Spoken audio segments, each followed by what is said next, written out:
Buonasera a tutti. Due parole, prima di lasciare la parola a Claudio. Benvenuti alle nuove serate di Inquadra, che dovevano partire ancora a marzo, ma come ben sapete per i problemini che abbiamo avuto non siamo riusciti ad organizzarle. Però adesso partiamo ora, le concentriamo soprattutto sulla prima parte, quindi ogni 2 lunedì qui avremo un appuntamento che riguarda la fotografia. Partiamo questa sera con Claudio, è un appuntamento tecnico che non è prettamente fotografico, credo che interessi parecchie persone anche al di fuori di quello che è la fotografia, perché parliamo, come vedete e come avrete letto, di droni. Quindi Claudio ti fugherà qualsiasi dubbio in merito ai droni e alla normativa, soprattutto, che credo sia la cosa che un po' impaurisce un po' tutti quanti. Le altre serate sono un misto di cultura fotografica e di aspetti tecnici, per cui incontreremo dei fotografi che ci porteranno i loro lavori e parleremo anche di tecnica, parlando di colore nella fotografia, la gestione del colore, che è sempre un po' ostica, diciamo, da affrontare. E poi faremo anche una serata per chi ha passione di multivisioni, per riuscire un attimo a approcciare il mondo e capire un po' come si può pensare di impostare una multivisione, quindi proprio farla sul proprio computer per poi farla vedere a chi vogliamo. 2 parole su Claudio. Claudio, che è già impaurito, è titolare di un'azienda che si chiama Aerial Services, giusto? Ho detto bene? Bene. È un'azienda che ha cominciato prestissimo con i droni, ha più di 10 anni di esperienza ormai, e dal 2014 è anche certificato ENAC, poi vi spiego lui cos'è. Io, come avete capito, sono parecchio ignorante in materia, lui è quello che sa, io è quello che non sa. E per cui si occupa di riprese video e riprese fotografiche per conto proprio, ma anche per conto terzi, quindi è disponibile sia come pilota ma anche fondamentalmente come istruttore, credo, giusto? Perfetto, quindi poi vi spiegherà bene tutte quante le cose lui. Basta, io chiudo qua. Volevo solo ricordarvi che qui, per chi non l'avesse preso, c'è il programma e c'è anche quella specie di contenitore che è una specie di soppressa, perché il nostro gruppo una volta si chiamava Fotosoppressa e poi ha cambiato nome, insomma, ma l'abbiamo tenuto come raccoglitore di offerte, quindi se volete contribuire alle serate, che sono gratuite, questo è il posto giusto per farlo, insomma. Detto questo, oltre a ringraziare Claudio, ti passo il testimone. Grazie Andrea, buona serata a tutti, grazie di essere venuti. Ringrazio oltre a voi anche il gruppo Inquadra, che organizza questa serie di incontri legati alla fotografia. Il primo un po' atipico, diciamo che la fotografia viene vista un po' girandoci intorno, è uno strumento, okay? Esattamente come le macchine fotografiche, ma questa sera non parleremo di Nikon e Canon, parleremo di sistemi che possono portare queste camere o dei sensori in aria, prospettiva diversa, ormai l'avrete sentito milioni di volte, questa sera parliamo di questa cosa.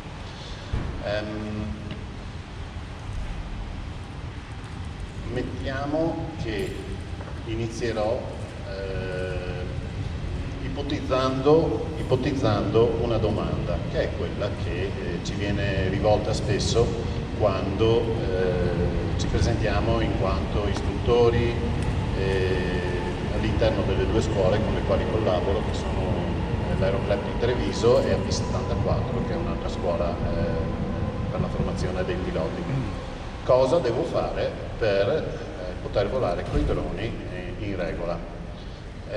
È una domanda che purtroppo prevede una risposta piuttosto articolata. E spero che abbiate la pazienza di seguirmi in questo percorso, che potrebbe essere alle volte noioso. I primi sbadigli per me saranno un segnale. Okay. Allora, droni. Fino al 2014 non c'era un regolamento, ergo io sono un pirata. Ho cominciato a volare con i droni prima che ci fosse un regolamento, semplicemente perché non erano considerati dal legislatore. I sistemi aeromobili a pilotaggio remoto, SAPR, che forse qualcuno di voi avrà già sentito come acronimo, okay, nasce l'acronimo insieme al primo regolamento nel 2014. Bene? Il legislatore in questo settore è l'Ente Nazionale Aviazione Civile, ENAC per gli amici. Il regolamento ENAC che riguarda i droni, essendo ENAC un ente che non gestisce i droni ma gestisce il settore aeronautico in generale, ricalca la filosofia che proprio governa il settore aeronautico. Il primo regolamento, al primo articolo, diceva una cosa, che per tutti quelli che si occupavano di droni è stato un punto di svolta. I sistemi aeromobili a pilotaggio remoto sono aeromobili, ergo non sono accomunati, per esempio gli ultraleggeri, okay, sono accomunati agli aerei, Ryanair, gli aerei dell'Aeroclub, okay? Questi sono aeromobili, gli ultraleggeri non lo sono, i droni lo sono. Ergo noi abbiamo una normativa che da un certo punto di vista è perfino più stringente di quella che riguarda degli aerei sui quali volano le persone, che sono gli ultraleggeri. Okay? Questo mezzo qua, il Phantom di DJI, pesa 1,4 kg. La normativa che regola il suo utilizzo è la stessa che ha la stessa, diciamo, radice della normativa che regola i voli di Ryanair e tutti quelli che sono commerciali a tutti gli effetti, cosa che per esempio gli ultraleggeri non sono. Gli ultraleggeri non è possibile svolgere lavori, mentre invece con i droni sì. Ma vediamo qual è l'ossatura di questa normativa. Allora, intanto avrete, alcuni di voi almeno, avrete già sentito parlare dei corsi per pilota. Corsi per pilota vi danno, ci sono diversi livelli di corsi per pilota, c'è il corso base, c'è il corso critico, ci sono i corsi BVLOS e ci sono anche un sacco di corsi che sono effettivamente molto poco noti. Okay? Il corso per pilota vi mette nella condizione di poter gestire il volo degli aeromobili, di poterli pilotare. Ritorniamo al parallelismo a me caro Ryanair. Okay? Chi è il pilota che vi porta fino a Treviso? È una persona che è responsabile della condotta in volo dell'aeromobile. Okay? Possiede delle competenze, okay? Fa dei cicli di mantenimento di queste competenze, registra le operazioni, cioè tutti i suoi voli vengono registrati, la sua attività viene registrata per più di un motivo. Uno dei primi, per esempio, è il fatto che più esperienza ha e più è facile per lui trovare lavoro. Okay? Quello che fa il pilota è seguire delle procedure che sono declinate in un manuale. Okay? Quando vedete nei film che ci sono sempre due piloti, ce n'è uno che sta leggendo un elenco di cose da fare e un altro che fa le cose. Va bene? Quell'elenco di cose da fare copre tutti gli aspetti della gestione del velivolo. Va bene? Non è applicabile ai droni. Okay? Però la procedura, l'idea è la stessa. Quando voi comprate un biglietto per andare a Londra, ricordatevi, non lo comprate dal pilota, giusto? Non è come il bigliettaio dell'autobus che voi salite e date all'autista i soldi per andare a Londra. Voi il biglietto dell'aereo lo comprate da un altro attore di tutta questa catena, Ryanair, va bene? Ok. Per diventare piloti avete in questo momento un percorso definito. Il primo livello è un corso online che si può effettuare sul sito dell'ENAC, ne abbiamo parlato prima, Ente Nazionale Aviazione Civile, ok? Andate lì, ci sono delle dispense da scaricare, studiare, fate un test online e diventate piloti con delle limitazioni. È il primo livello di pilota. Va bene? Il secondo livello, poi ce n'è tanti altri in realtà, è il pilota per operazioni critiche. In questo momento, il pilota per operazioni critiche è un attestato che si ottiene frequentando una scuola di volo. Okay? Questa cosa è in vigore da febbraio, quindi è piuttosto recente. Prima non c'erano i corsi online, prima le scuole facevano sia i corsi base che quelli critici. È importante distinguere tra pilota e operatore, poi lo vedremo perché anche. Chi è invece l'operatore? L'ho detto prima, Ryanair, va bene? Intanto è Ryanair che vi vende il biglietto. Cosa c'entra questo con me che voglio andare a fare le foto col drone? Semplice, se volete fare le foto col drone non vi basta essere piloti, dovete diventare operatori. È un secondo step.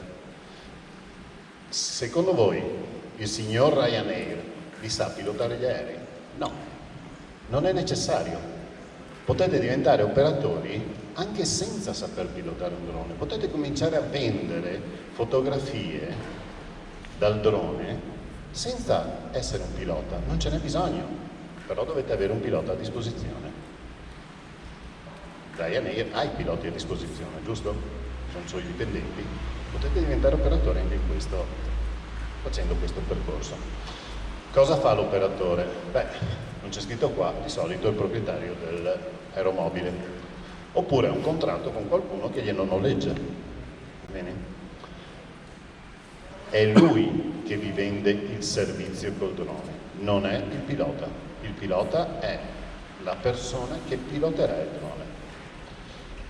L'operatore è il proprietario del drone, è quello che lo gestisce in toto. Il pilota non ha bisogno di avere un drone, gli basta lavorare per qualcuno che abbia un drone. Nel mondo dei droni il 99% delle realtà sono pilota, operatore, stessa persona, ho comprato il drone. Bene? Ci arriviamo, però in questo momento devo complicarmi un po' le cose perché se no magari ci troviamo in difficoltà poi a capire altre cose. È responsabile l'operatore di effettuare la manutenzione, per esempio.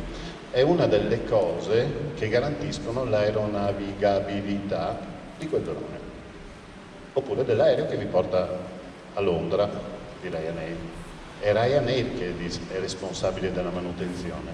Il pilota non è che sale e si mette a controllare tutto l'aereo per capire se è a posto. L'ha già fatto Ryanair. Okay? Registra le operazioni, così come il pilota registra i suoi voli, l'operatore registra i voli dell'aeromobile. Ha all'interno della sua struttura una serie di funzioni che sono declinate per iscritto. In aeronautica si scrive tutto. Io credo che da quando sono istruttore mano destra si è allungata di 2 centimetri, perché a forza di far film e scrivere cose c'è una marea di carte da fare. In realtà poi ci sono anche delle semplificazioni. Intanto vi faccio paura, poi magari vi tranquillizzo più avanti. Le cose che fa l'operatore sono scritte. Quello che deve fare l'operatore deve essere scritto da qualche parte. Non si diventa operatori se non si ha un manuale che spiega, che proprio indica quali sono le cose che farete come operatori. Chi paga l'assicurazione, chi effettua la manutenzione, tutte queste cose qua.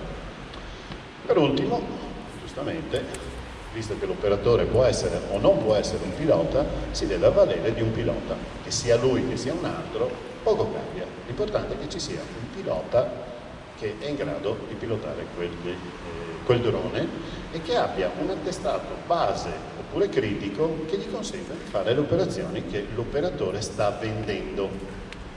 Bene? Tornando a Ryanair, faccio un esempio che non calza con niente a questo mondo. Se voglio organizzare un volo, se Ryanair volesse organizzare un volo da Treviso a Londra, non può prendere un pilota che ha una licenza di volo che non gli consente di volare all'estero, per dirne una. Vale la stessa cosa nel mondo dei droni. Allora, come si diventa operatori? facendo una dichiarazione se si andranno ad offrire operazioni non critiche. Vi ricordate l'attestato base? Primo dei piloti? Ecco, serve ad effettuare delle operazioni che presentano livelli di rischio piuttosto bassi. Bene? Mi vai a volare fuori dal mondo, anche se cadi non fai danni, il rischio è molto basso. Mi sta bene che tu abbia un attestato tutto sommato semplice. Vuoi volare in centro, in paese, vicino alla gente, oppure vicino a obiettivi sensibili, oppure tutta una serie di scenari diversi che presentano delle criticità superiori, e devi essere un tantino più bravo. Ok?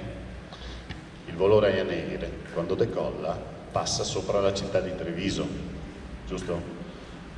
Non sempre, in realtà se decolla verso Quinto no, ma può passare sopra Treviso.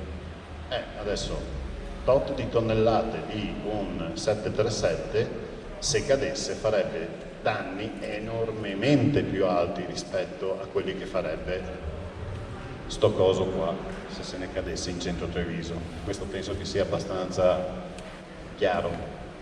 Perché il 737 di Ryanair può volare sopra Treviso e sto coso qua no? Perché il 737 in decollo può passare sopra l'Home Festival, in cui è pieno di gente, e questo drone no? Perché è stata fatta un'analisi di rischio. L'analisi di rischio, il rischio correlato, legato alle operazioni che vogliamo fare, è la colonna che sostiene in volo i nostri droni. Possiamo vederla così.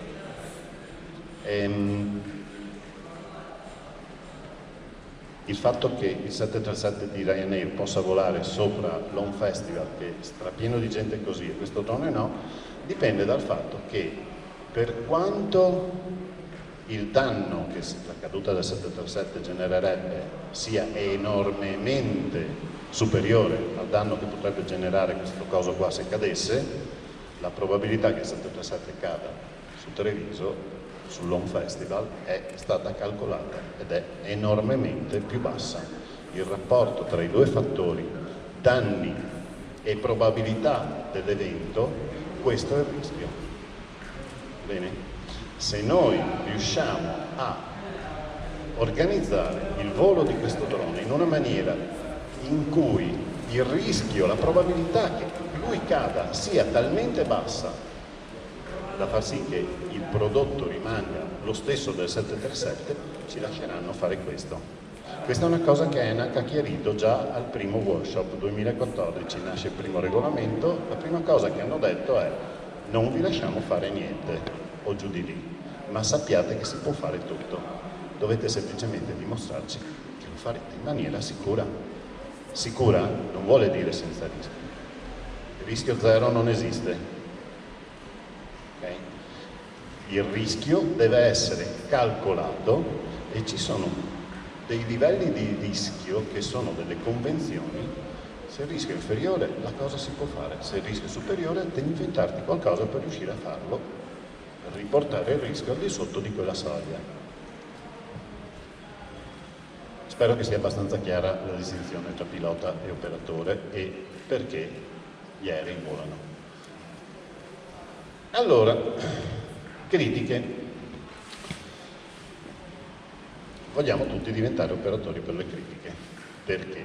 Perché volare con un attestato base in operazioni non critiche, tutto sommato, raramente ci consente di rispondere al mercato nella maniera corretta.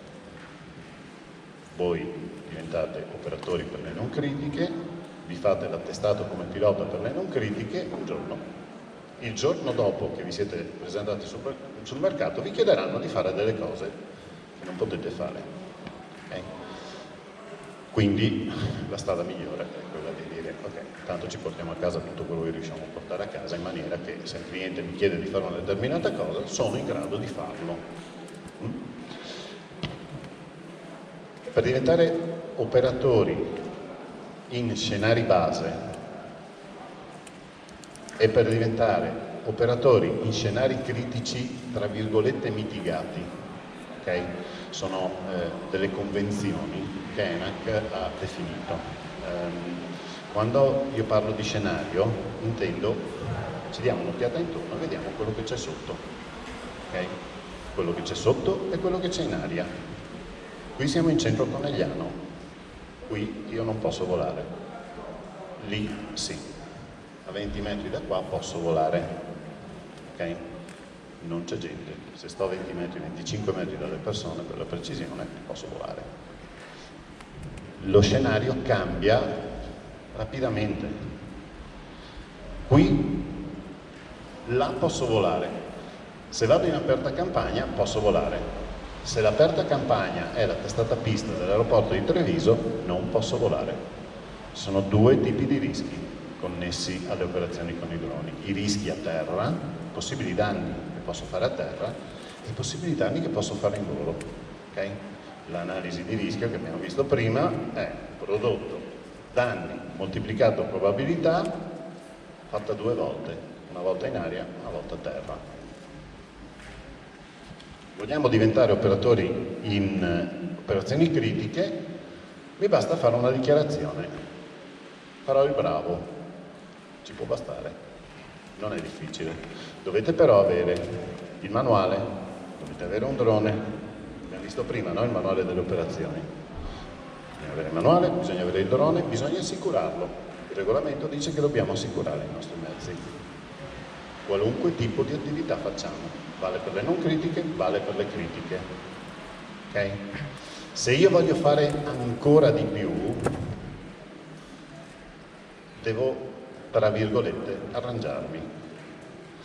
Allora, attestato base, lontano da tutto, ok? Operatore per scenari, base, non critiche, operazioni non critiche. Sono operazioni in cui, anche se cadete, pazienza, si rompe il drone. Il fatto che si rompe il drone ad ENAC interessa almeno di zero. A ENAC interessa che non facciate male a qualcun altro. Ok? Scenari non critici, basta una dichiarazione. Farò il bravo, andrò a volare fuori da tutto. Già basta. Ci sono anche tante altre cose da dichiarare, ma se uno ha fatto l'attestato come pilota, lo sa già quali sono le cose da dichiarare. Bene, prima di passare l'esame le avete imparate, anche se non volete. Critiche. Le critiche si complicano un pochino. Ci sono delle critiche standard, critiche, dicevo prima, un po' annacquate. Va bene? Il rischio è già stato calcolato da ENAC. Se negli scenari standard, se per le critiche standard dovete stare a 50 metri dalle persone, ad ENAC basta sapere che avete un pilota che ha studiato, conseguendo l'attestato critico, per le operazioni critiche, per lasciarvi fare anche le operazioni critiche standard. Standard sono quelle che, diciamo, sono dei pacchetti che ha costruito ENAC. Va bene? Non dovete farvi voi l'analisi di rischio. Volete fare più di quanto indicato negli scenari standard? Dovete farvela voi l'analisi di rischio. Ed è abbastanza complicato. Ci sono comunque dei percorsi. Come faccio io a cominciare a volare coi droni? Beh, semplice. Comincio prendendo un attestato base. Vado sul sito dell'ENAC, mi scarico una dispensa, mi scarico il regolamento, me li studio, comincio a provare a fare dei test online. Avete in questo momento fino a fine giugno provare è gratuito, ok? Avete 6 tentativi, dopodiché vi bloccano e vi dicono adesso aspetta un mese prima di cominciare, ok? Però potete provare, questa cosa è nuovissima, è venuta fuori in mezzo al Covid. Per cui in questo momento ci sono un sacco di persone che hanno conseguito l'attestato base perché non hanno nient'altro da fare, sono a casa, sai che c'è. O mi faccio un corso di fotografia, o imparo a usare Photoshop a un livello superiore, oppure sai che c'è, faccio anche l'attestato per i droni. Tanto, cosa devo fare? Niente, bene. Scusi, c'è un'età minima, no? Età minima?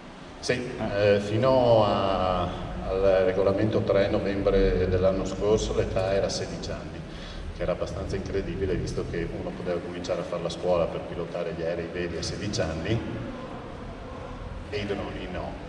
Cioè, scusate, fino a novembre era 18 anni, chiedo scusa, l'ho detto al contrario. Ok.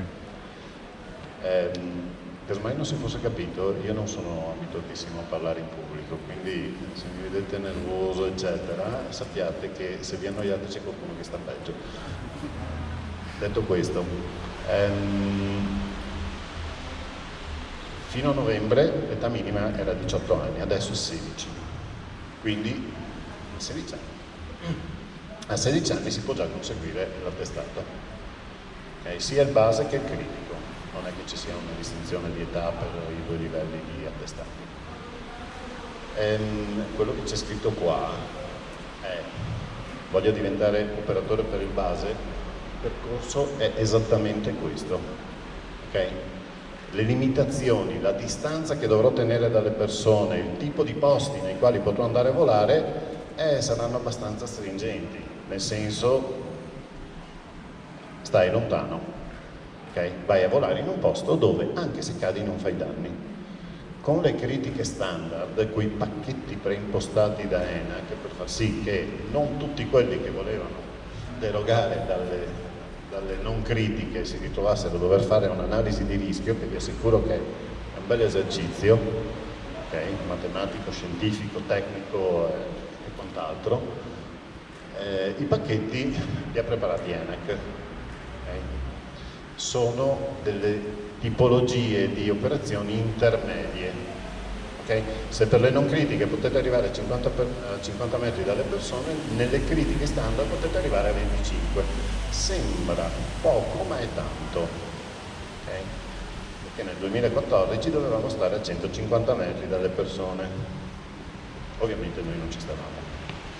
Però aver effettuato un'analisi di rischio ci dava un attimo di quella forma mentis che ci consentiva poi di capire che quando stavamo facendo delle cavolate, stavamo facendo cavolate ed evitavamo di farlo, perché il quadro sanzionatorio è quello dell'aeronautica civile, dell'aviazione civile.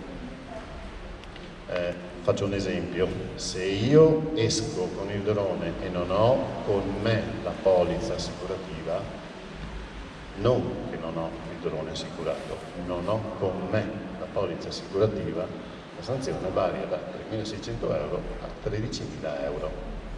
Okay? All'atto pratico non viene applicato spesso, soprattutto perché chi è in carico di controllare la corretta applicazione della normativa molto spesso ne sa molto meno di chi ha deciso di fare quello che vuole. Okay?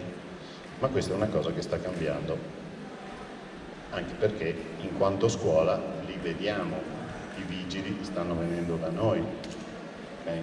Polizia sta venendo da noi, stanno venendo per capire come funziona questa cosa. Perché? Perché nel momento in cui si sono ritrovati a dover controllare anche le attività con i droni, insomma, il vigile del paese non è che era lì in ufficio che stava aspettando che ENAC gli mandasse un papiro alto così che spiegava com'è il regolamento e cosa controllare di chi si presentava per far volare un drone. Avevano anche altre cose da fare. È una considerazione veramente terra-terra la mia e potrebbe essere sbagliata, ma è plausibile. Okay? Non è che si sono fatti una cultura sui droni nel momento in cui ENAC ha detto bisogna che loro sappiano come funziona questo settore. Però col tempo, visto che il mercato, i voli sono diventati sempre più frequenti, stanno imparando e hanno capito che bisogna che sappiano anche loro determinate cose. Okay?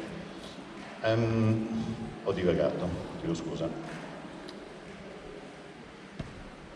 Se volete fare operazioni critiche vere, volare con droni che pesano più di 25 kg per esempio, oppure volare davvero sopra un concerto, dovete preparare un'analisi di rischio e dovete organizzare le cose in maniera che dovete essere in grado di dimostrare che lo potete fare in sicurezza, ossia che il rischio è inferiore a quella convenzione che viene reputata accettabile. Eccolo qua. Bene, basicamente questa parte qua ve l'ho già fatta. Allora, abbiamo parlato prima di operazioni non critiche, sono queste qua. Per operazioni specializzate non critiche si intendono quelle operazioni condotte in VLOS. VLOS vuol dire Visual Line of Sight, il drone deve essere a vista, che non prevedono il sorvolo, anche in caso di avarie e malfunzionamenti, di aree congestionate, assembramenti di persone, agglomerati urbani, eccetto quanto previsto dall'articolo 12, che sono gli inoffensivi, ma poi faremo degli esempi, okay? Alla fine. Infrastrutture sensibili, cioè ve ne state fuori dalle scatole, okay? Agglomerati urbani vuol dire città, si sta fuori dalle città col base. Queste sono le operazioni non critiche, va bene? Allora, il limite massimo di distanza e di altezza per le operazioni non critiche è 120 metri di altezza e 500 metri di distanza. Occhio, questi limiti vengono ridotti se c'è un rischio legato alla parte aerea. È stata pista di Treviso, vi ricordate? Sotto cosa c'è? Rispecchia tutti questi diciamo dettami? Certo che sì. Testata pista a Treviso ci sono solo campi, ok? Ma il rischio in aereo non consente di volare con quelle limitazioni. Cosa sono le critiche invece? Beh, questa è ancora più semplice, uno si aspetterebbe che fosse più complicata, e invece no, è più semplice. Tutto quello che deroga dai limiti di prima è critico, ok?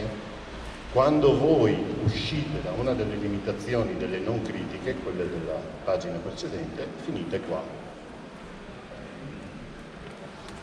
I limiti dipendono dalla tipologia di operazioni. Perché? Perché all'interno delle critiche, fermo restando che le critiche standard sono dei pacchetti preconfezionati per cui altezza, distanza sono già stati definiti da ENAC, se volete andare a bombardare qualcuno in Iraq, dovete sottostare a un regolamento di questo tipo. Comunque l'ente che vi autorizza a fare quella cosa è quello, poi vabbè in realtà non è vero perché ci sono le certificazioni militari che derogano da... va bene. Immaginate che dobbiate andare a fare controlli di confini, okay? Quello che fa il responsabile della nostra scuola, il responsabile della parte droni della nostra scuola, okay? Lui pilota droni grossi, okay, e fanno controllo confine. Adesso è piantato in Congo da 3 mesi, non riesce a tornare, ma va bene, è il suo mestiere, l'ha scelto lui. Lui va a volare con attestati di questo tipo.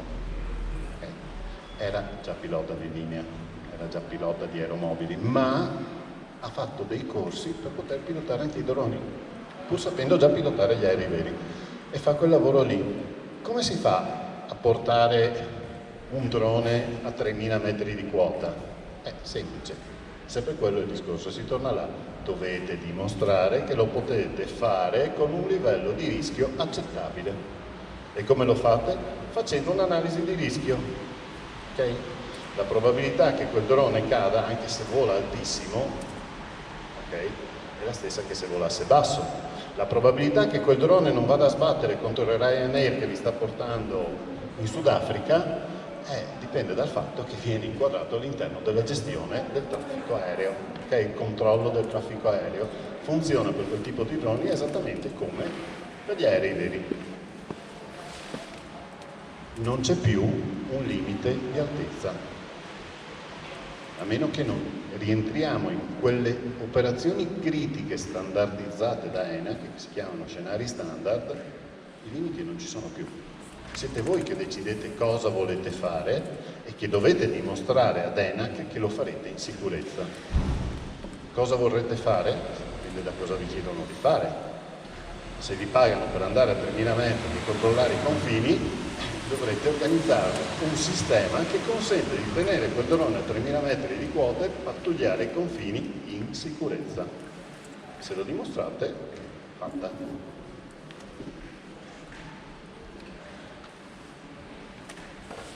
E questi sono gli scenari standard. Vabbè, potremmo anche non dilungarci troppo. Sappiate che non critiche quelle limitazioni lì, critiche tutto quello che deroga, per non dover fare 8 milioni di analisi di rischio.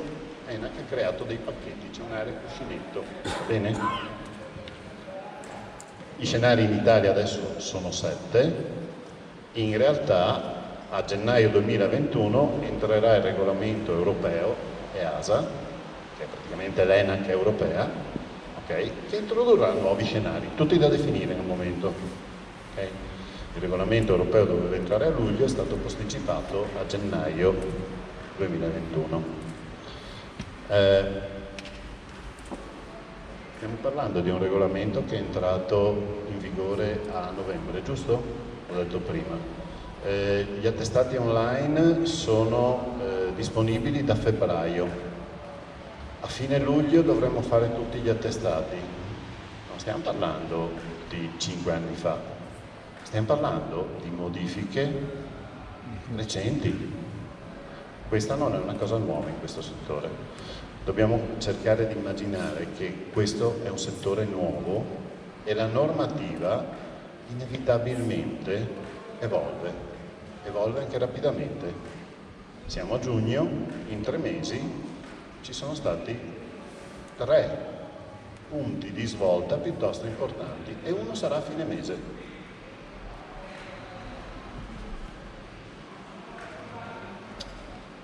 Questa cosa che penso di averla già detta prima. Stiamo andando bene, tra poco partiamo con le domande, va bene? Cosa c'è qua? Probabilità che si verifichi un evento, ok? Danni causati dall'evento. Se aumentano i danni che un evento può generare, deve diminuire la probabilità che quell'evento si verifichi, perché il rischio associato alle operazioni è il prodotto di questi 2 valori. Ok? Guardate cosa c'è qua. Non critiche a sinistra.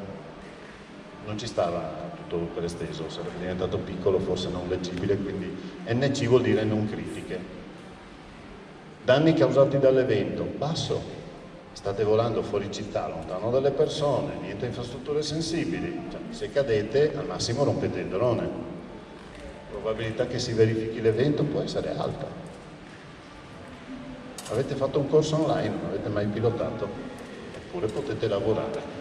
Sì, perché lavorate fuori dalle scatole, perché con quella formazione l'analisi di rischio dice che la probabilità che succeda qualcosa è piuttosto elevata, è inevitabile. Fate ancora corsi, i danni causati dall'evento aumentano. Perché? Perché vi viene consentito di entrare in città, vi viene consentito di volare vicino alle persone, ok? Bisogna in qualche maniera ridurre la probabilità che quell'evento si verifichi, che cadiate, che perdiate il controllo del drone. Come la riduciamo? Formandovi, facendo sì che i piloti che volano in questa fascia, okay, siano un pelino più bravi di quelli che hanno fatto solo l'attestato online. Semplice, tutto sommato, no? Guardate che stiamo parlando veramente di bilance, di cose banali, se ci pensate.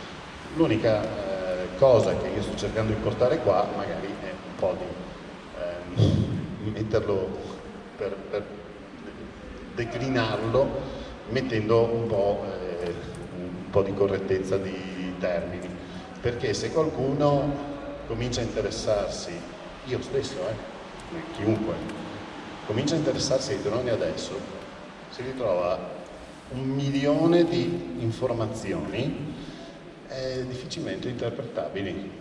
Io spero che magari alla fine di questa serata alcune di queste informazioni comincino, i pezzi di questo puzzle cominciano a prendere posizione corretta. Critiche standard, ok? Critiche non standard, certified. Certified, ci interessa fin lì, sono quelli che vanno a controllare i confini in Congo a 3.000 metri di quota. Se vi interessa, so con chi farvi parlare. Allora, rischio a terra. Beh, agli albori dei regolamenti, come facciamo a sapere quanto danno facciamo a terra? Allora, agli albori dei regolamenti, ricordiamoci che ENAC, che era abituata a colloquiare con Ryanair, Alitalia, tutti quelli che c'erano quella volta, si ritrova, non me ne vogliate, io sono uno di voi, col fotografo che dice: devo fare il matrimonio domenica, vorrei sapere cosa devo fare. Allora, il linguaggio è già sbagliato, no? Chi sei? Che formazione hai? Come stai gestendo quel drone? Tutte le cose che abbiamo detto prima, no? Pilota, operatore, giusto? Niente di tutto questo, non c'era niente di tutto questo. Come facciamo a sapere qual è il rischio associato a quelle operazioni? È complicato. Nel dubbio non vola nessuno. La cosa più semplice, no? Se arrivano i visitor, sai che c'è, intanto gli spariamo, poi vediamo cosa succede. Però una cosa era chiara, che il danno che potevi fare a terra dipendeva dal peso del drone. Più è pesante, più male fai. Okay? Quindi sono state create delle prime categorie basate sul peso. Vale tuttora questo. Perché? Perché più pesa un drone e più male fa. Non ci sono santi. Okay? Se vi dovesse cadere un drone in testa, io sono sicuro che a guardare quello e a guardare quello non avreste dubbi su quale preferireste che vi venisse addosso. Giusto?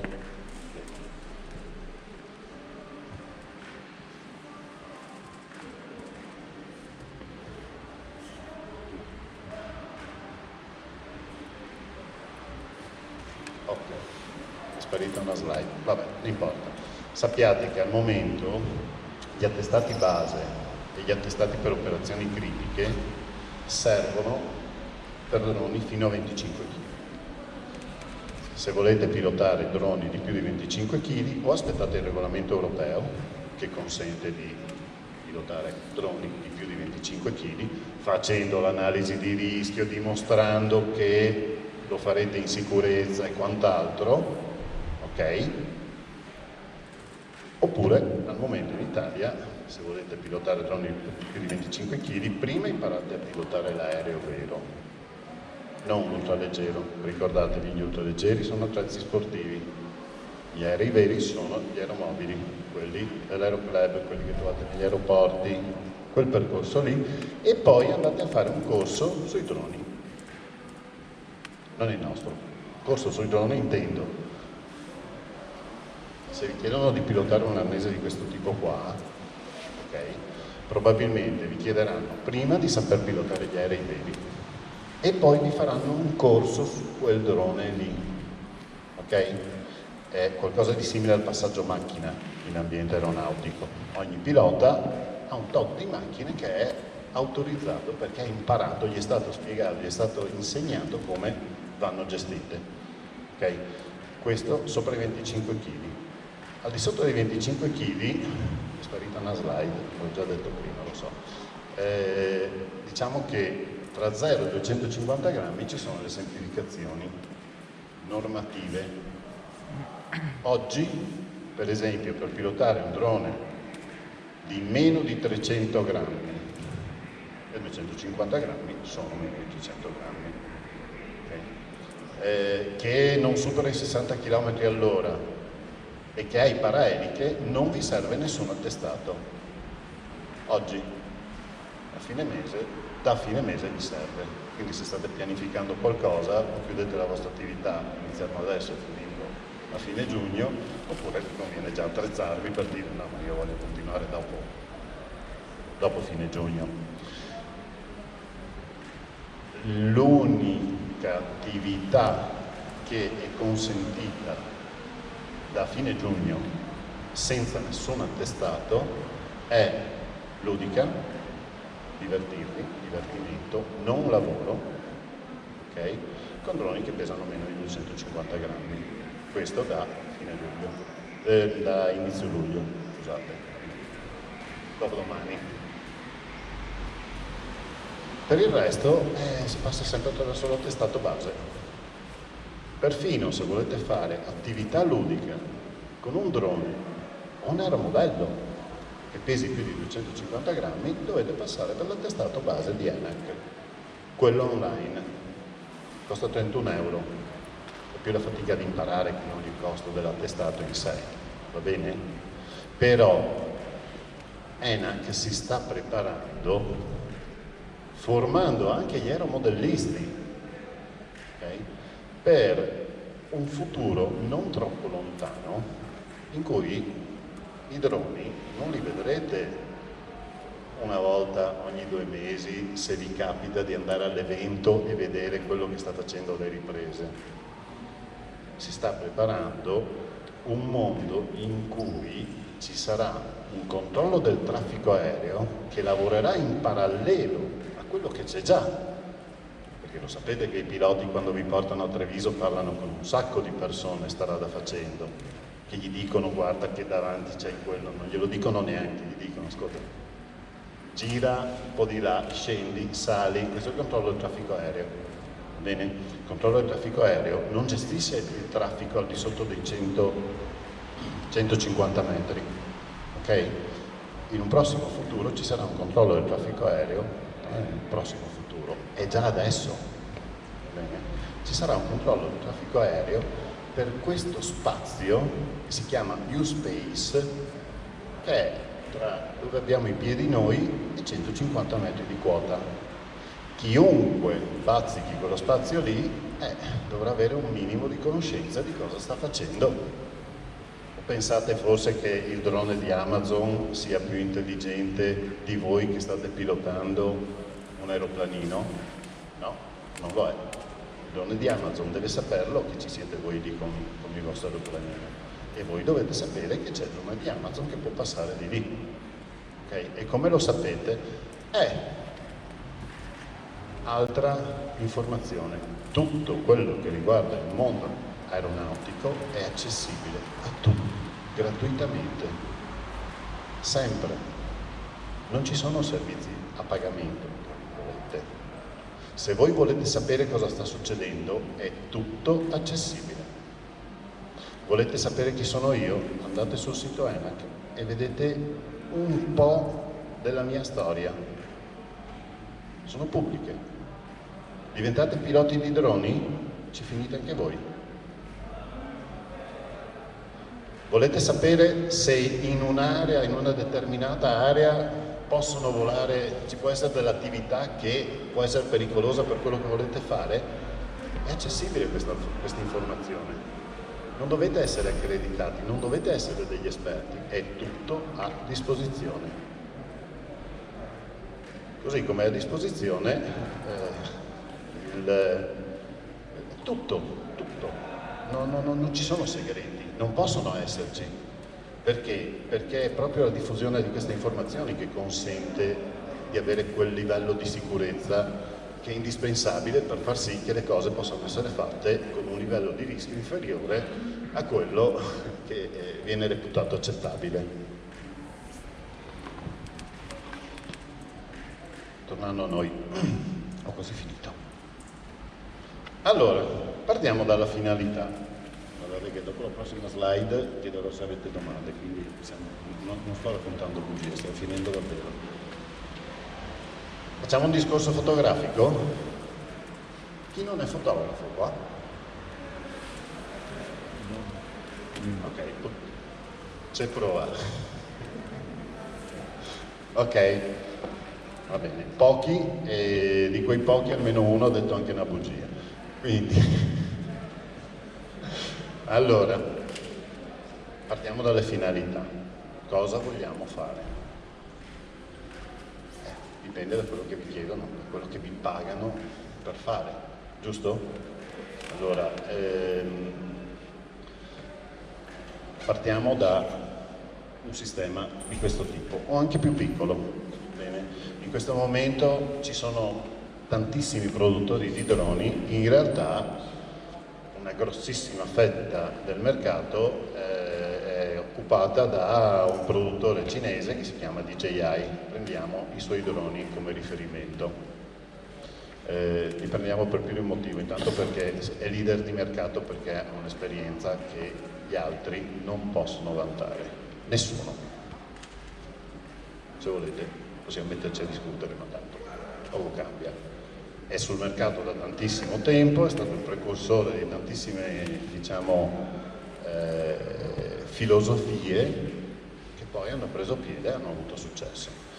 Vogliamo il Mavic Mini? Benissimo, sappiate che vi portate a casa una fotocamera proprietaria, non potete decidere che fotocamera usare, è già fissa sul drone. Questo qua è il Phantom. Io questo drone non posso cambiare la fotocamera, è un sistema chiuso, ok? Significa che sensore, focale, apertura sono già stati definiti e mi devo tenere questa. Mi sta bene? Sì. Se ai miei clienti basta, porto fuori il Phantom, perché no?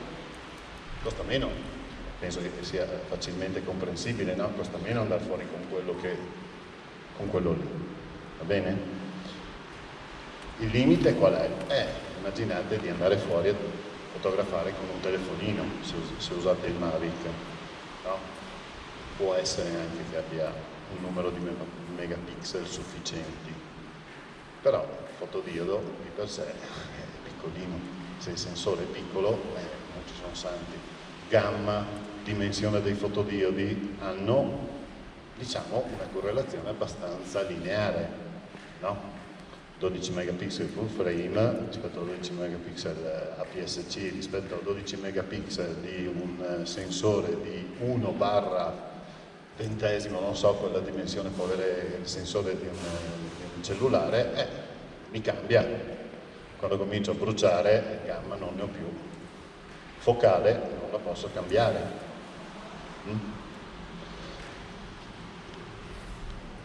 Questi sono però i droni che ci sono dappertutto sul mercato. Il più grosso successo sono stati loro. Questo qua ha un sensore da 1 pollice, ok? Tutto sommato è grande per le dimensioni del drone, però non è un full frame, mi cambia. Okay. Se voglio portare in volo qualcosa se voglio cambiare focale, perché potrei voler cambiare focale? Io e Andrea siamo stati presentati da Arcangelo PI, io lavoro con PI ormai da qualche anno, quando facciamo i gigapixel. Serve che ve lo dica che non sono 80 foto fatte a 28 mm equivalenti? Non possono esserlo. Devo prendere e creare un mosaico di foto, ok? Con un'inquadratura piccolissima, perché sennò come faccio a creare risoluzione? 24 megapixel, 24 megapixel, 24, 24, 24, 24, 24, cominciano a venire fuori i gigapixel. Abbiamo dovuto cambiare focale. Questa non è più una soluzione, perché non la posso cambiare. Mi va benissimo per fare la fotografia alla cantina o al produttore vinicolo, non mi va bene per fare altre cose. Cambi di prospettiva con focale, devo spiegarvelo? No, non lo potete fare, ci sono delle limitazioni. Il vantaggio qual è? Per esempio che se uso il Mavic Mini pesa meno di 200 grammi con i paralleli e viaggia a meno di 60 km all'ora, in una slide più indietro veniva citata una cosa.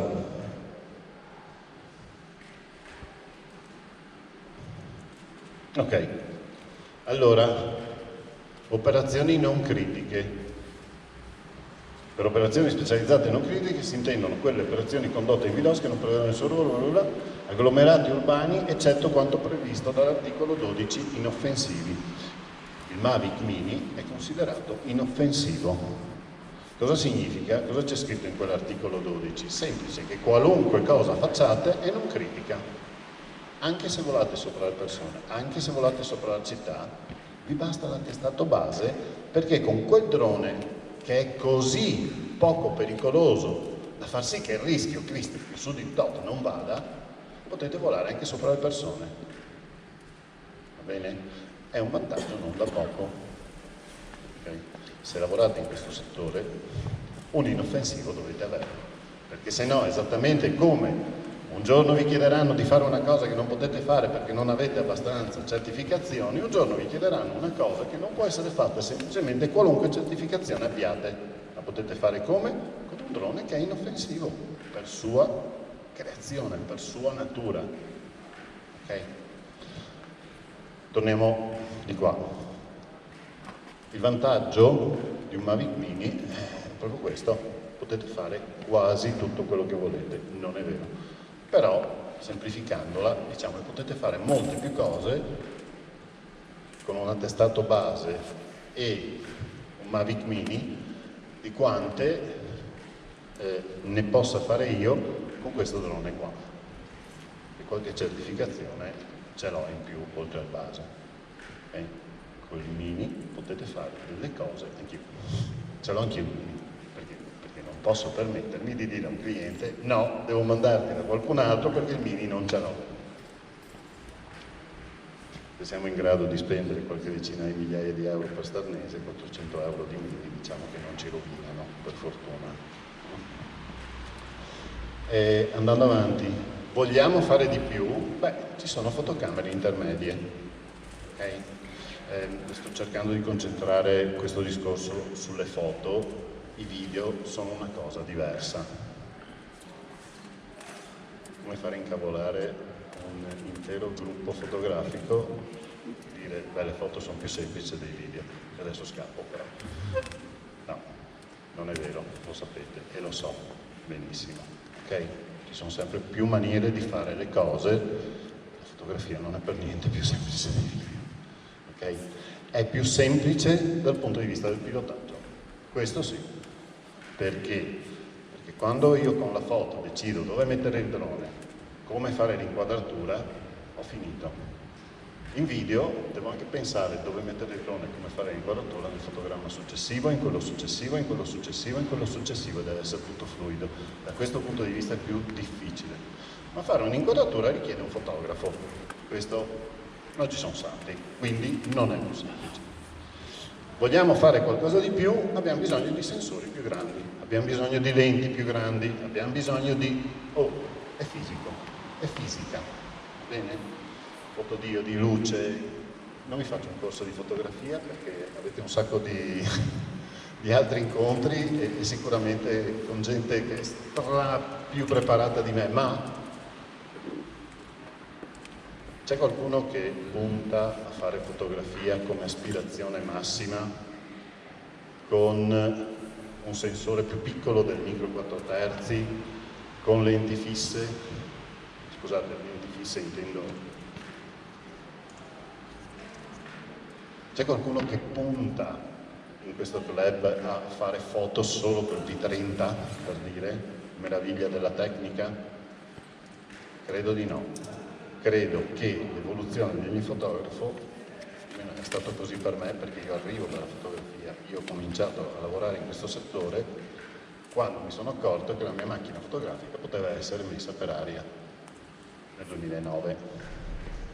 Strada facendo ho scoperto che nel 2009 i sistemi non erano abbastanza affidabili da tenerla per aria per abbastanza tempo, ma questa fa parte della storia, okay, della sperimentazione. Macchine fotografiche, sensore grande, lenti fisse, lenti luminose, lenti pesanti. È un assioma. Posso sbagliare? Sì, certo, no, ne ho dette di tutti i colori, potrei sbagliare anche in questo caso, ma a grandi linee credo che siamo così, no? Sia questo il percorso. Come ci muoviamo un po' dalla macchina fotografica del telefonino, il Mavic Mini non basta più. Si va su di peso fino ad arrivare ai 25 kg. Oltre è tanto complicato, ok? Deve valerne la pena. Però fino ai 25 kg ci arriviamo, quindi volendo ci può stare una media formato con delle lenti fisse. Quando facciamo volare le videocamere, facciamo volare l'Arri Mini con delle lenti cinema, motori per attuazione, lasciate perdere che adesso c'è una Blackmagic abbastanza vecchiotta, no? Quando facciamo volare le camere, quelle grosse, dentro quella gimbal, che è un sistema stabilizzato, ci sono circa 7 kg. Fotograficamente con 7 kg diciamo che riusciamo a portare in volo delle cose abbastanza interessanti. Immaginate una D850, no? Con un 85, 1,8, siamo sotto i 2 kg. Ok? Però se la camera è 2 kg, se il sistema di stabilizzazione pesa 1,5 kg, se le batterie per avere un minimo di autonomia pesano 3 kg, stiamo a poco arrivare a 10-12 kg. Siamo decisamente molto fuori il limite del Mavic Mini, dell'inoffensivo e di quant'altro. Dobbiamo capire cosa vogliamo fare. Okay? Io a questo punto potrei dire di aver finito questa parte noiosa. Nel mio immaginario, adesso, chiederei a voi e potrei, per quanto è a mia conoscenza, dirvi, sulla base delle vostre domande, quali potrebbero essere dei percorsi. Ok? Usciamo un po' dalla teoria, usciamo un po' dalla cosa, dalla parte più noiosa, per la quale vi chiedo scusa, purtroppo era inevitabile, e proviamo a vedere in pratica quali possono essere le soluzioni per dei fotografi, che credo siano più o meno tutti i presenti. Innanzitutto faccio complimenti per la chiarezza di esposizione che è davvero. E allora io opero. Grazie. Non è che può capitare di fotografare o dentro le chiese o magari degli affreschi su palazzi che su serravalle che sono 7-8 metri da terra in vie molto strette. Ora, in una cupola di una chiesa ancora non sono mai arrivato, ma di solito o ci sono i trabattelli. Però se tanto alto che, cioè, volevo capire col drone, perché effettivamente per la fotografia scientifica, Mini, se non mi ricordo il nome, è insomma un po' scarso come qualità e tutto. In carenza, cioè se devi salire un pelino di ISO. Microfono. Microfono. È vero. A dimostrazione che non sono abituato a fare queste cose. Stavo dicendo, un altro limite dei sensori piccoli, come sali di ISO e cupole di chiese illuminate bene, non ce n'è. Ne abbiamo fatte poche. Okay? E ti muore la qualità. Quindi bisogna inventarsi cose. Spesso si va appunto i trabattelli, però ho detto non conosco il mondo dei droni, allora volevo fare questa domanda proprio per capire anche, perché magari dentro una chiesa è molto buio, penso a una strada tipo Serravalle dove in via stretta, palazzo di 10 metri, devi fotografare a 1 metro dalla parete. Allora, sì.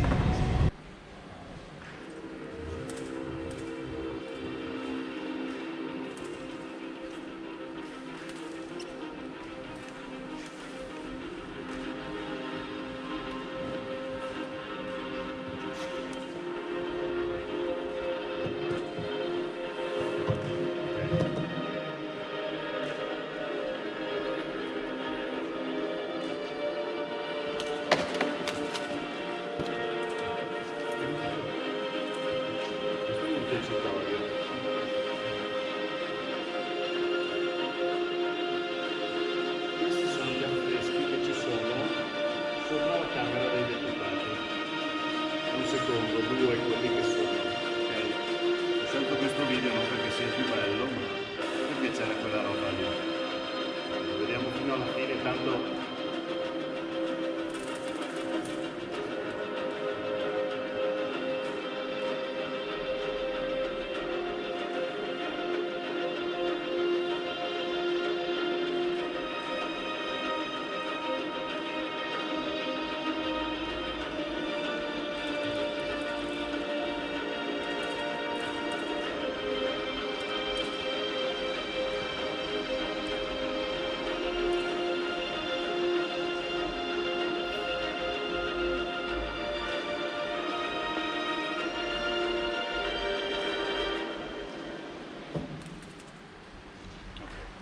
Allora,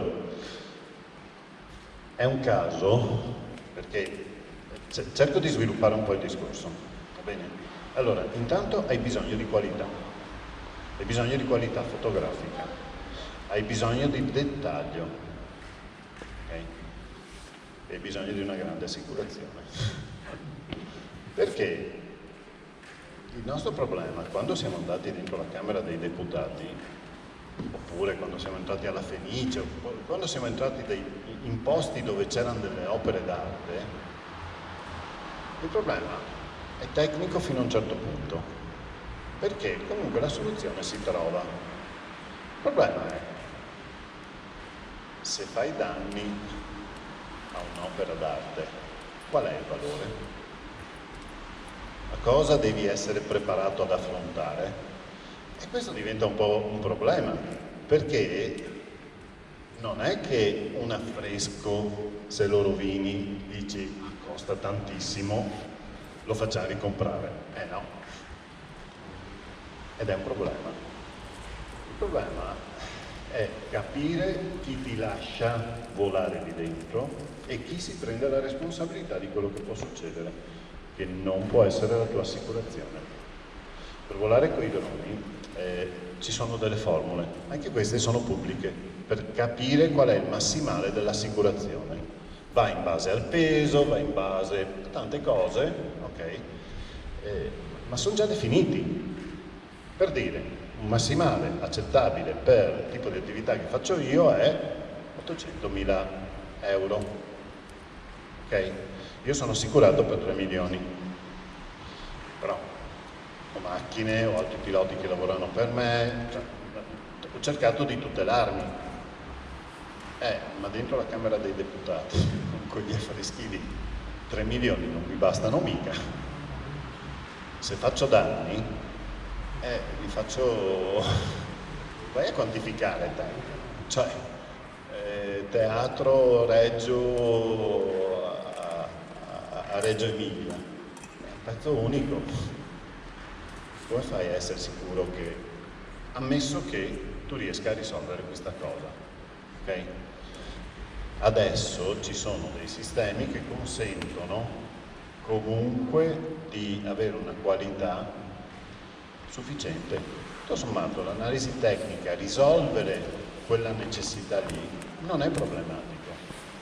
Si prende un drone, ci si mette, anzi si prende la camera che ci serve, ci si mette intorno un drone, lo si riempie di sensori e di sistemi di sicurezza, volendo lo si argina anche, si mettono delle protezioni dappertutto in maniera che se vai a sbattere contro qualcosa non vai a sbattere con l'elica, ma vai a sbattere con qualcosa che ti permetta di dire non è successo niente, ok? È fattibile. Qual è il mercato?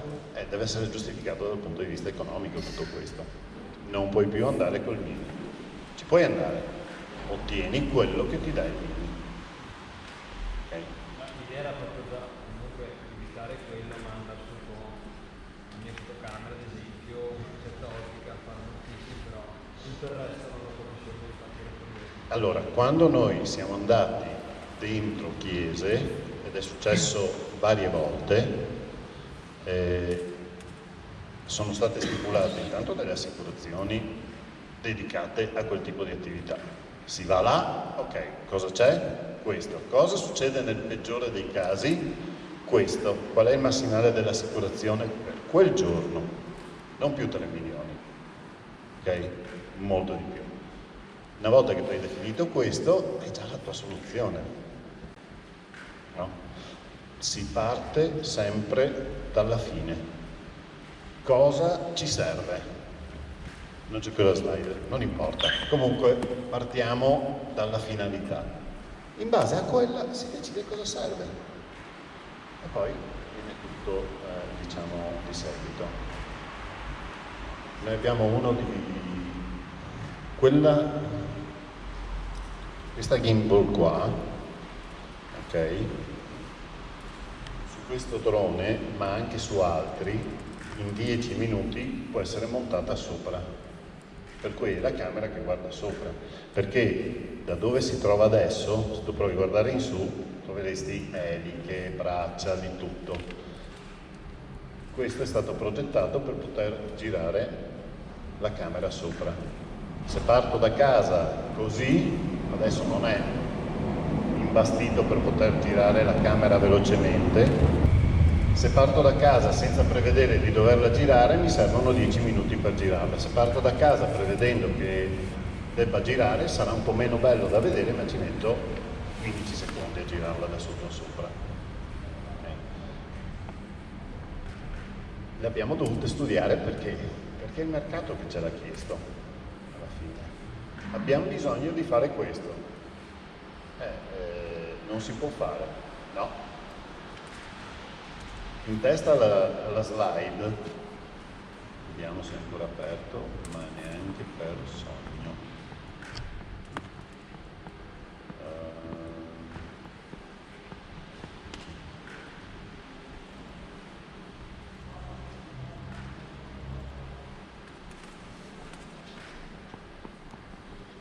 Ci sono due loghi. Io sono titolare di questa azienda qua, ok? Però sono anche responsabile di progetto in questa azienda qua, si chiama Drone Factory, è un produttore di sistemi, un produttore di droni. Questo ce lo siamo creati nel 2014, se sembra vecchio è perché è vecchio, bene? Però nel 2014 era una gran macchina e ogni tanto lo usiamo ancora nel 2020, era azzeccata. Drone Factory studia, progetta, studia e realizza soluzioni di nicchia principalmente. Drone Factory non fa queste robe qua, non ha senso, c'è già, va bene? Ma se c'è una necessità particolare, quell'azienda c'è, è a Giavera, quindi non a Cremona o a Roma. Okay? Era quasi risposta. Solo mi contattare. Altre domande? Ritornando all'inizio, l'operatore, detto che è responsabile di funzione, quando è caduto il drone da pista da sci di Vecchio Megane, che ha attivato La 3-3 di Madonna. chi era? 3-3 di Madonna di Cansiglia, un'azienda trentina che aveva fatto quel... Dai, responsabile dell'operatore, il pilota o... Allora, quella è una storia divertente, perché abbiamo visto che i regolamenti evolvono piuttosto rapidamente. Allora, il regolamento del 2014 non consentiva di volare di notte, piccolo dettaglio, no? Che però è importante per il discorso della 3-3. Non consentiva di volare di notte, chiaro. Esce il secondo regolamento e si dimenticano di scrivere che non si può volare di notte. Wow, si può volare di notte? No, se lo sono dimenticati. Questa cosa, regolamento uscito a luglio, ok? La 3-3 era poco prima di Natale. Era la gara di Madonna di Cansiglia e c'era Hirscher che stava... era lui, insomma, quello che stava scendendo, che è stato mancato per un pelo dal drone. Regolamento a luglio, non c'è scritto che non si può volare di notte, cioè di notte. L'operatore dice, beh, figata, lo faccio, vado, è fattibile. Okay? Nella valutazione dell'operatore, l'operazione era fattibile. Era di notte, ma si poteva fare, perché nel regolamento non c'era scritto. Bene, sparo due date a caso, comunque il lasso è quello, ok? Sti qua prendono contatti con RAI, produzione, tutti quelli che ci stanno, che sono tutta la catena del discorso video, vai che andiamo. 48 ore prima della gara ENAC dice no, ci siamo sbagliati, non si può volare di notte, ok? Non la potevano più fare. Ha deciso di farlo alla stessa. abbiamo il drone, abbiamo il drone, abbiamo il drone non c'è più. No, casomai sai che c'è, visto che per me è una perdita, piuttosto se succede qualcosa vado e poi dico a ENAC, guarda, o mi tornavi tu i soldi che avevo chiesto per fare quelle operazioni, oppure, insomma, la facciamo lo stesso. E sono stati fortunati e sfortunati, non ero io, che si sappia. Anche se un quarto d'ora dopo che erano apparse le immagini c'erano 40 sms, WhatsApp che mi chiedevano se ero io, ai quali ho risposto se ero io lo beccavo e mi facevo dare i soldi dal concorrente. Vabbè, non lo mancavo insomma. Perché Hirscher si stava giocando il podio, ok? Allora, non poteva fare quell'operazione.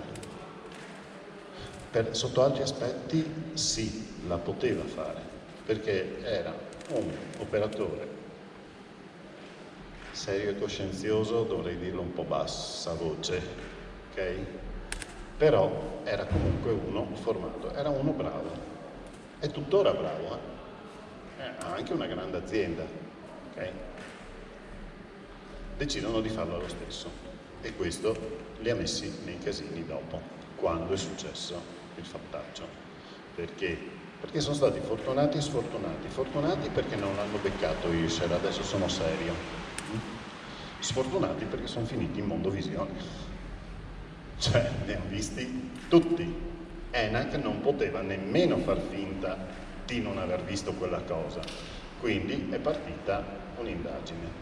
Partita l'indagine, era di notte, non si poteva fare. Porca miseria, 48 ore prima me lo dici che non le posso più fare, rompe le scatole. Lì l'errore è stato del pilota. Perché? Perché l'operatore, quando gli viene chiesto di fare un lavoro, così come Ryanair, quando tu gli chiedi di portarti a Londra, ok? Fa una valutazione di fattibilità di questa cosa, deve averlo il volo che va a Londra.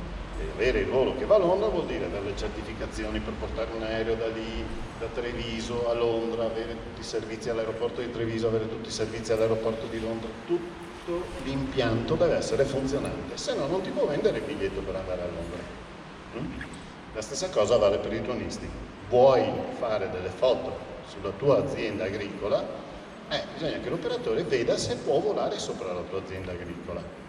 Da cosa dipende? Da quanta gente c'è intorno all'azienda agricola, rischio a terra, e se la tua azienda agricola, per esempio, si trova vicino a un aeroporto, ok?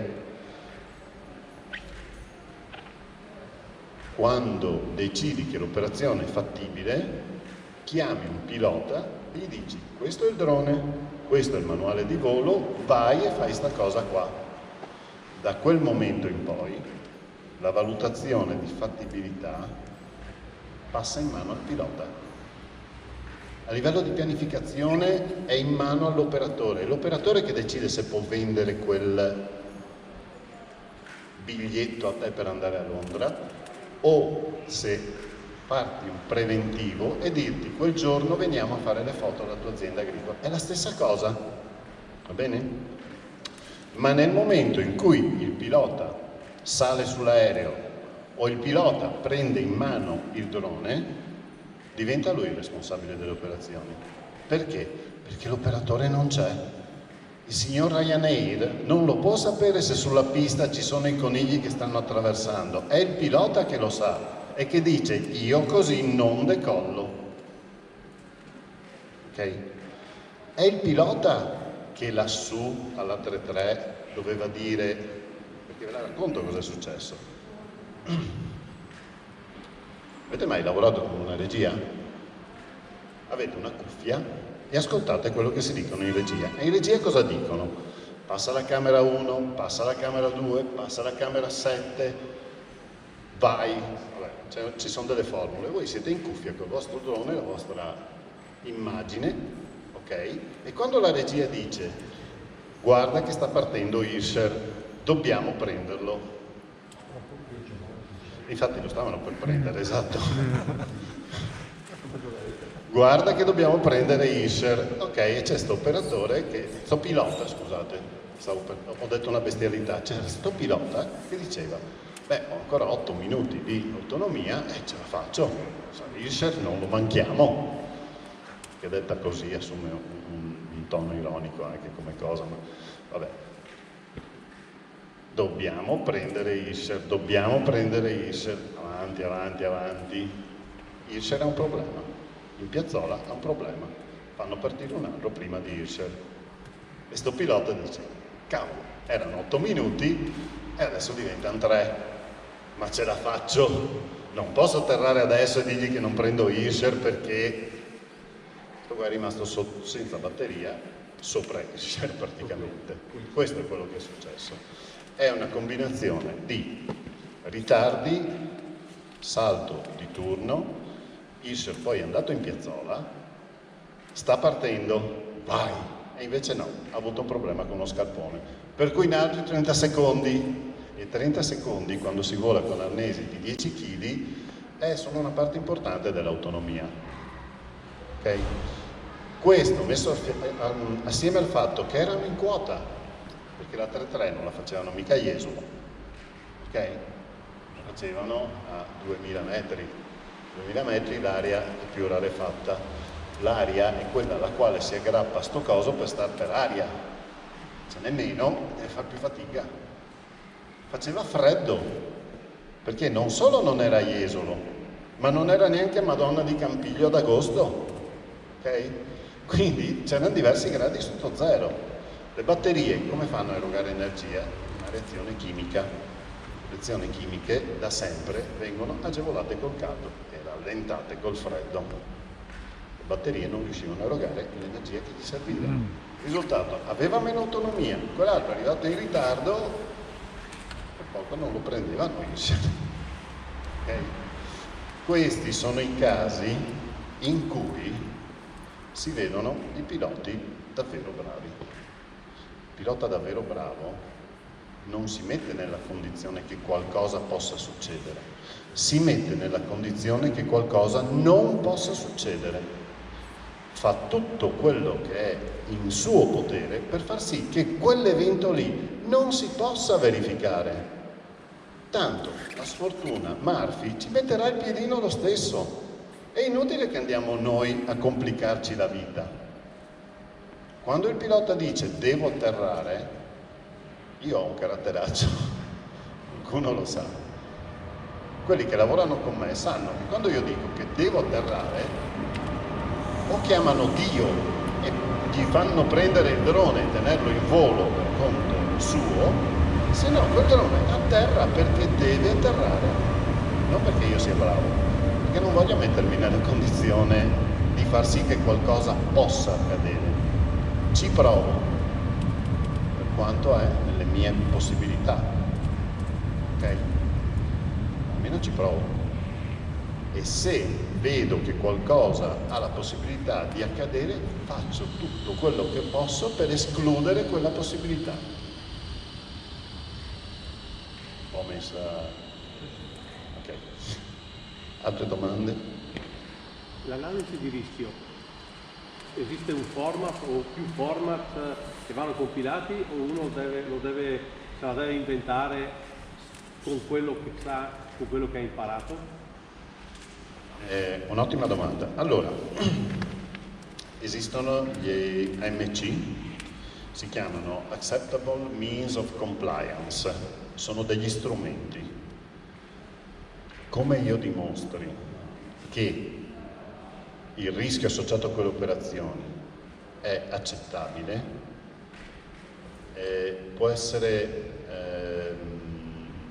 diciamo, ci sono diversi percorsi per dimostrare che il rischio è accettabile.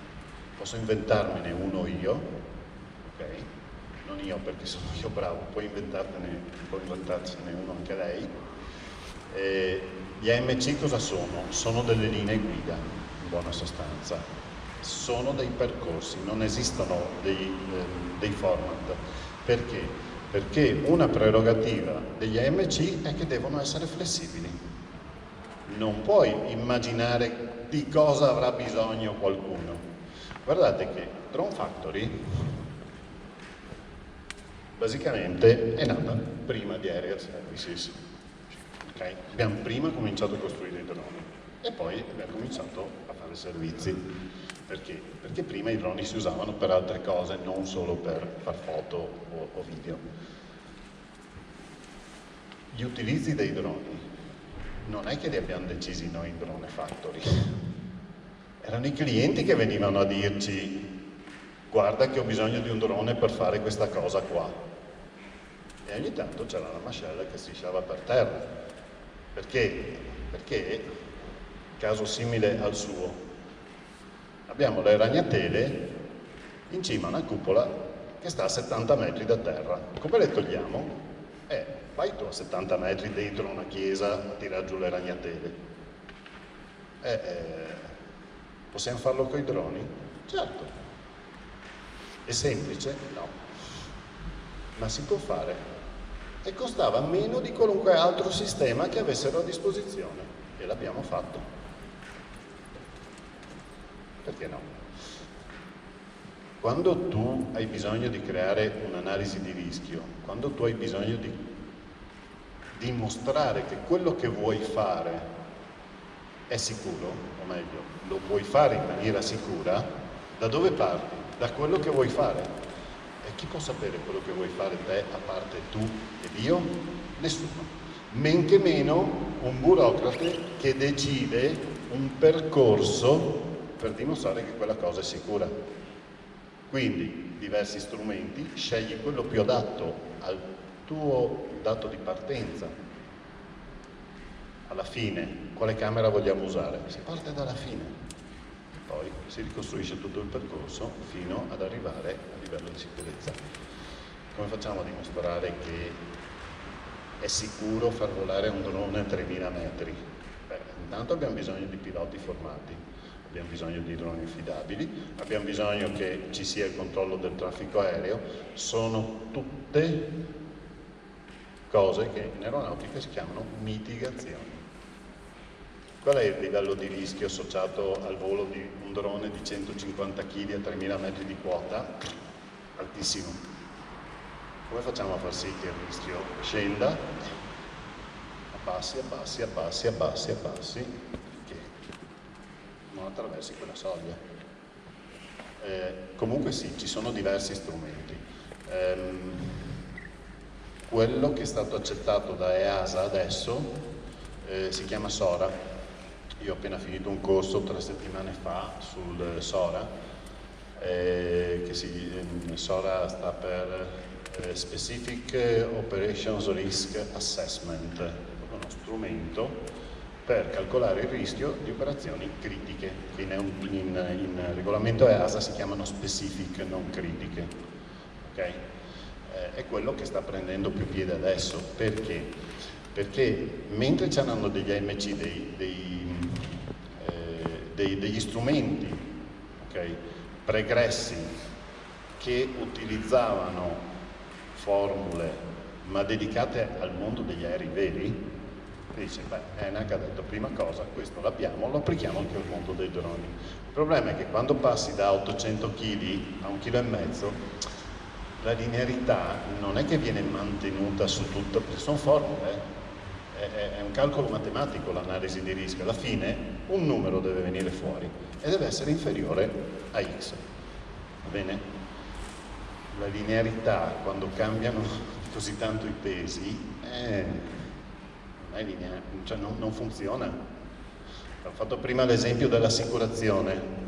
Secondo le formule di ENAC, che sono quelle dell'aviazione civile, a me basterebbe assicurarmi per 800.000 euro. 15 anni fa, 20 anni fa facevo il modellismo e mi assicuravo per meno di 1,5 milioni, non ho mai considerato un'assicurazione, ma tutti quelli come me che facevano il modellismo. Poi arriva ENAC che ti dice che per lavorare mi basta assicurarmi per 800.000 euro, c'è qualcosa che non va. Se per giocare mi assicuravo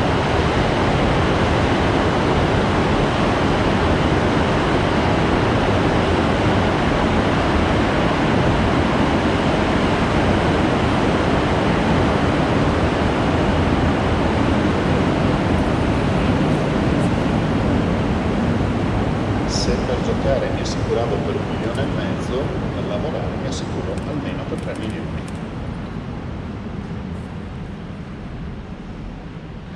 E questa è una cosa che succede spesso in questo settore. Alle volte ascoltiamo i regolamenti, o ascoltiamo, leggiamo, occhio ai social, vi prego. Guardate, vi ho detto prima, nel mondo aeronautico è tutto pubblicato. Andate sul sito ENAC e trovate il regolamento. Non fidatevi di Facebook, perché c'è scritto di tutto e di più. Ok? I regolamenti ci sono.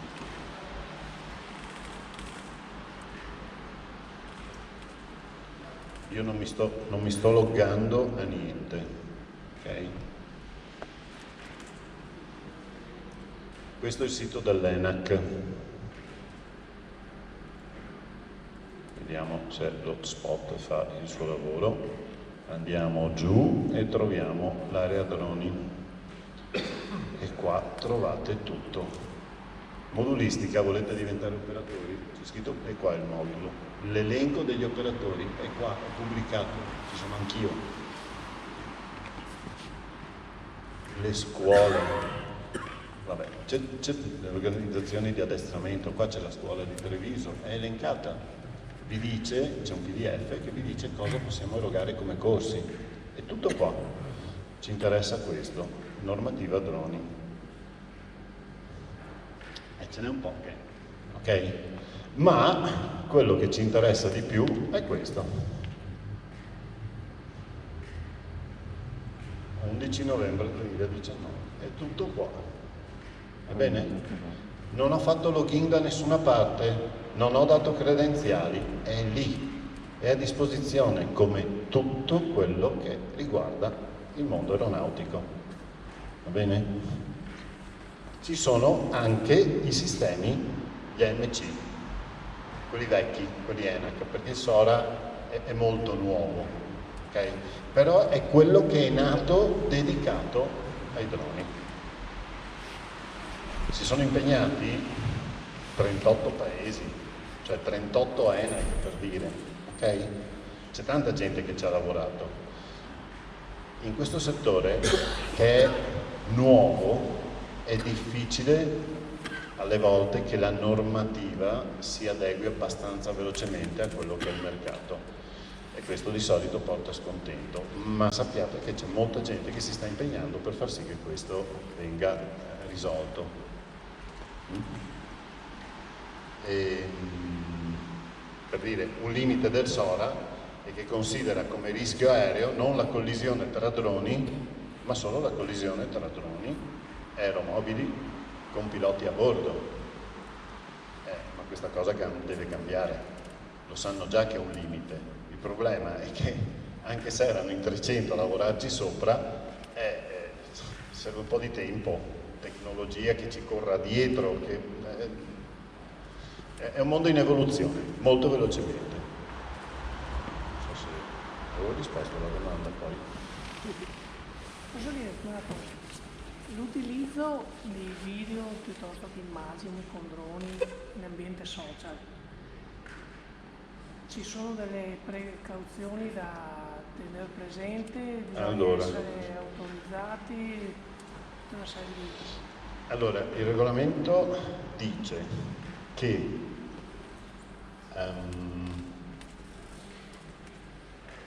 intanto i video sarebbe bene che non dimostrassero che stai infrangendo qualche regola. L'anno scorso c'era un ragazzo a Quinto di Treviso che è stato segnalato perché mi faceva le riprese col drone volando sopra i laghetti di Quinto. E io mi ricordo ancora questa bellissima ripresa di lui che dai laghetti di Quinto riprendeva la fino ad allinearsi, no? 70-80 metri di quota. Io non so se dietro c'era il pilota Ryanair che diceva cos'è sta roba? Non l'avrebbe visto, ok? Non sarebbe successo niente. Ma intanto è bene non mostrare dei video in cui stai facendo delle cose che non stanno né in cielo né in terra, perché tanto il regolamento è lì. Chi ha un po' di pazienza ci mette 2 secondi a capire che Sì, va bene. Poi lui ti dirà, no ma potevo. Vabbè, ascolta, non lo devi spiegare a me, spiegalo a chi di competenza. Ok? Perché c'è anche questo, i social, bellissimo posto, fantastico. C'è il discorso privacy. Io adesso lo ammetto, ho una conoscenza della privacy che non può essere quella di chi si occupa per esempio di siti, di chi si occupa anche di molti fotografi, ok? Però questo regolamento qua una cosa la dice, scendo velocemente, l'ho beccata subito, ok? Cosa dice questo? Che la privacy vale anche per chi fa riprese col drone. Non ci sono santi, le stesse cose che valgono per voi quando usate il telefonino, macchina fotografica, qualsiasi cosa, valgono anche per il drone. Dovete essere voi a conoscere qual è la normativa sulla privacy. Però se mi prendo, Non so se ho risposto. Si possono usare, un'ultima cosa, scusa, c'è una distinzione data dall'utilizzo del drone. Il drone in sé consente di lavorare, ok? Se tu ci lavori devi sottostare a quella che è la normativa che riguarda le imprese commerciali. Il lavoro aereo viene chiamato, ok? Perché Cristo questo deve sottostare a una normativa più complicata di quella a cui devono sottostare gli ultraleggeri? Perché gli ultraleggeri non sono strumenti di lavoro, questo sì, ma forse anche no. Se io lo uso per divertirmi e metto il video su Facebook, ok? Non è uno strumento di lavoro. Se io lo uso per andare a soddisfare una richiesta di mercato, diventa uno strumento di lavoro. Cosa è cambiato in lui? Niente. È l'uso che ne cambia l'inquadramento normativo e legale. Okay? Se vuoi lavorare con i droni, attestato, operatore, tutte le cose che ho detto prima, va bene? Se vuoi giocarci, alcune di queste cose si semplificano. Se vuoi fare aeromodellismo non hai bisogno di diventare un operatore, devi fare l'attestato, quello sì, perché l'abbiamo visto prima. Vogliamo che chi occupa lo spazio, vogliamo, non io, vogliono che chi occupa, è il mercato, è l'evoluzione inevitabile, che chi occupa lo spazio tra 0 e 150 metri sappia cosa succede lì dentro, ok? Attestato. Vuoi volare con gli aeromodelli? Devi fare l'attestato, ma non devi diventare un operatore, ok? Se tu offri dei servizi, sì, devi diventare un operatore. Non importa che il drone si senta lo stesso, va bene? È l'uso che è cambiato e la normativa corre dietro. Occhio, se non sei operatore, andare su Facebook a offrire servizi è illegale. Non puoi farlo. Se non sei Ryanair, non puoi vendere biglietti aerei.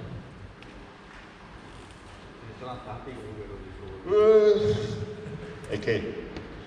Sono in questo settore dal 2013 in maniera esclusiva. È il mio lavoro. Quindi se volete chiedermi cosa faccio nella vita, cosa fai? Fotografo, ok, ma di lavoro no, è proprio questo. Bene. Le abbiamo viste.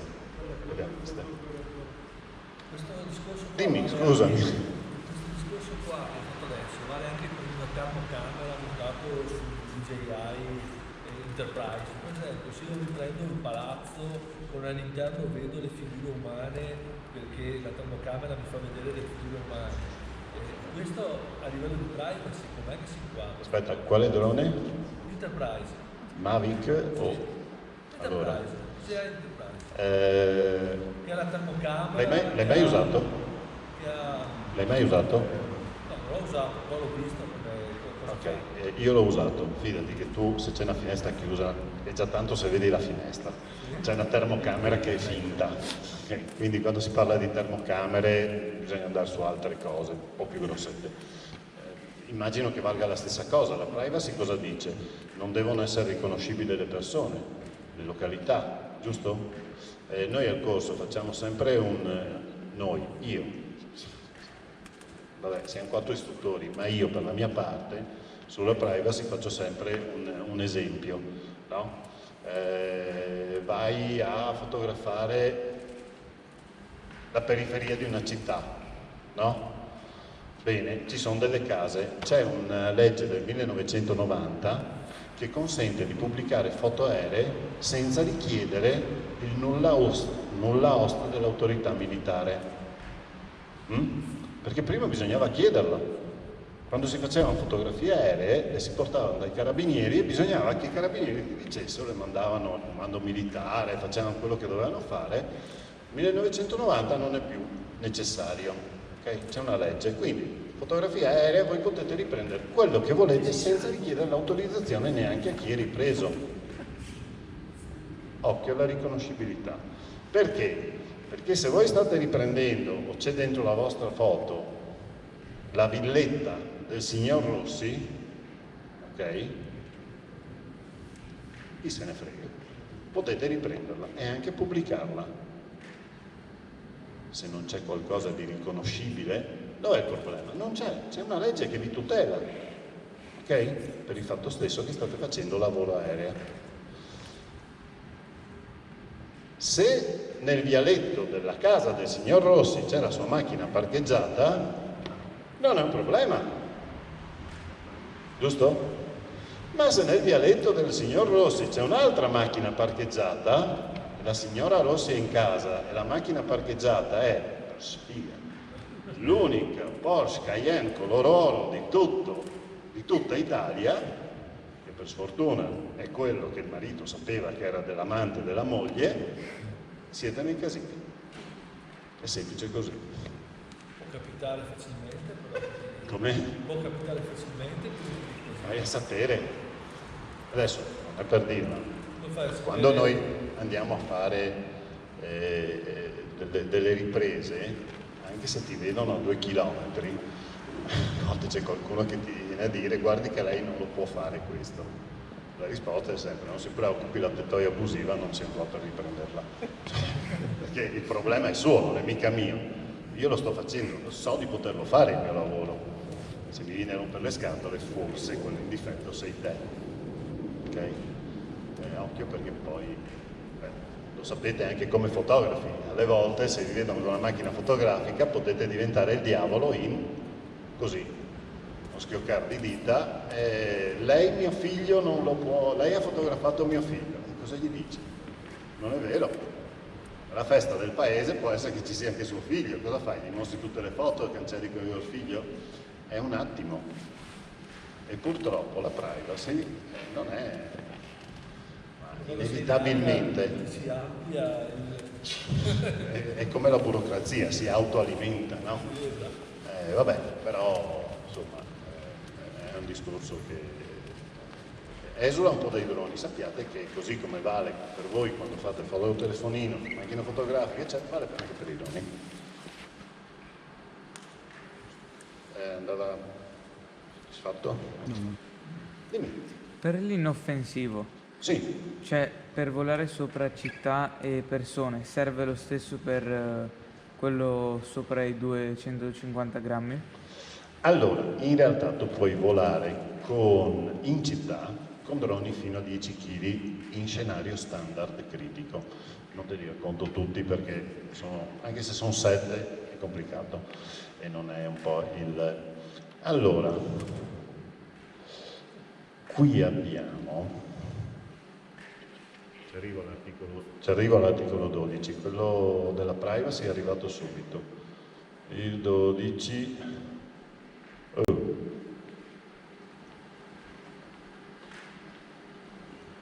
Eccolo qua. Ok, questa roba qua.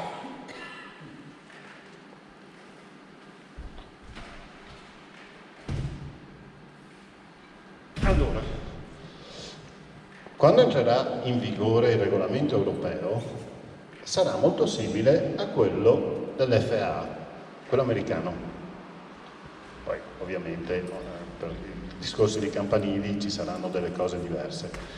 I droni inoffensivi saranno tutti i droni che pesano meno di 250 grammi. Ok? Bene, in Italia però abbiamo ancora questo regolamento qua, che doveva lasciare il posto a quello europeo a fine giugno e invece lascerà il posto a quello europeo a gennaio 2021. Fino al 2021 i droni inoffensivi sono questi, meno di 300 grammi, con paraeliche e meno di 60 km all'ora di velocità massima. Queste 3 caratteristiche, non 2 di 3, non una di 3, tutte e 3. Mavic Mini cosa pesa? 250 grammi, ma senza i paraeliche. Così in Italia al momento non è inoffensivo. Ci metti i paraeliche, va meno di 60 km all'ora? Sì, se non attivi una modalità tu che lo faccia correre di più, va meno di 60 km all'ora, quindi è rispettato. Se non gli metti paraeliche non è inoffensivo. Non esiste il drone da 250 grammi inoffensivo al momento in Italia. E occhio, perché su questa cosa se ne sentite di tutti i colori. Non è vero. La normativa è questa, è scritta. Io ti ho evidenziato una parte, ti ho fatto anche vedere come arrivarci. Scorrila tutta. Se trovi qualcosa di diverso, me lo dici. La domanda era? Se bisognava lo stesso, cioè prima avevo capito che gli attestati erano un po' diversi. Allora, no. In questo momento, per volare con un drone inoffensivo, non hai bisogno dell'attestato, ma questa cosa dura fino a fine mese.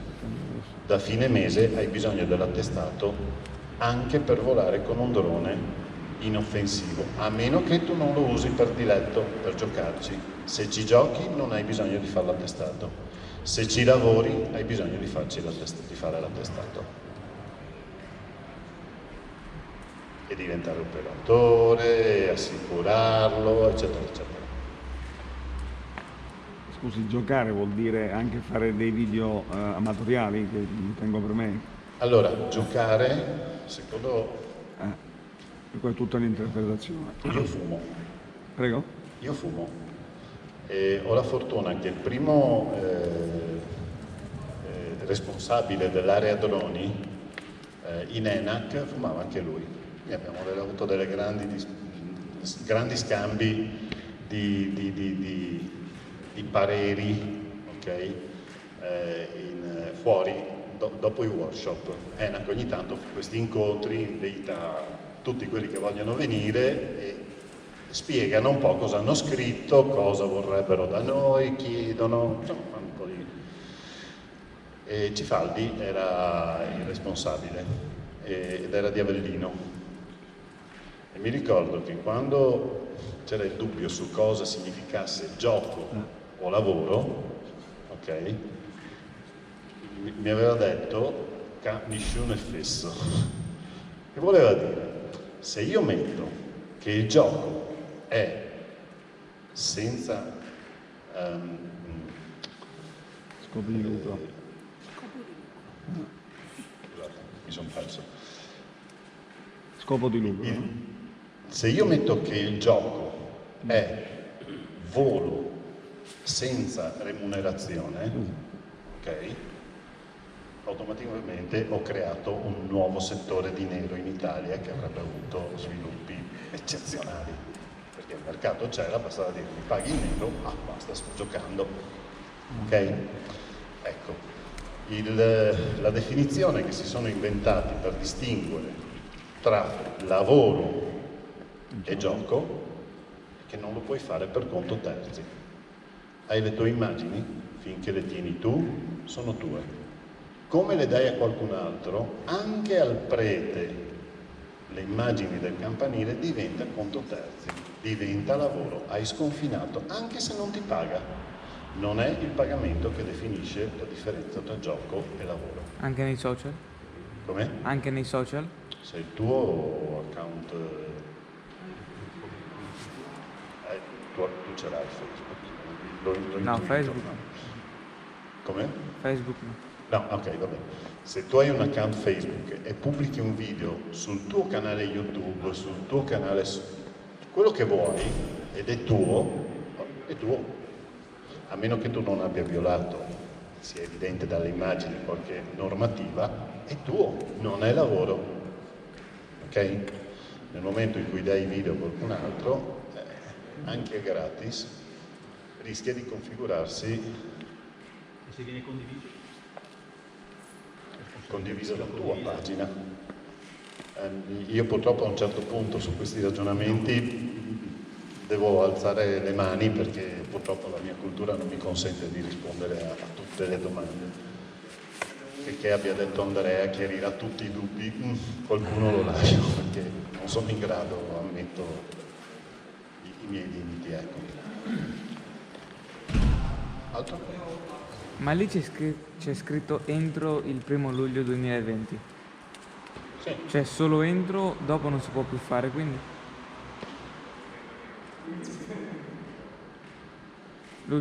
Entro il 1° luglio vuol dire che dal 1° luglio devi averlo l'attestato. Ok? Il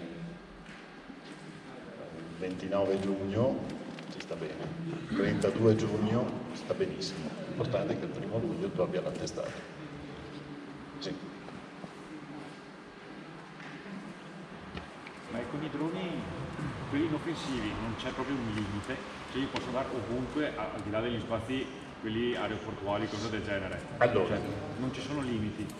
Allora, guarda, fermo restando quanto previsto al comma 2 del presente articolo,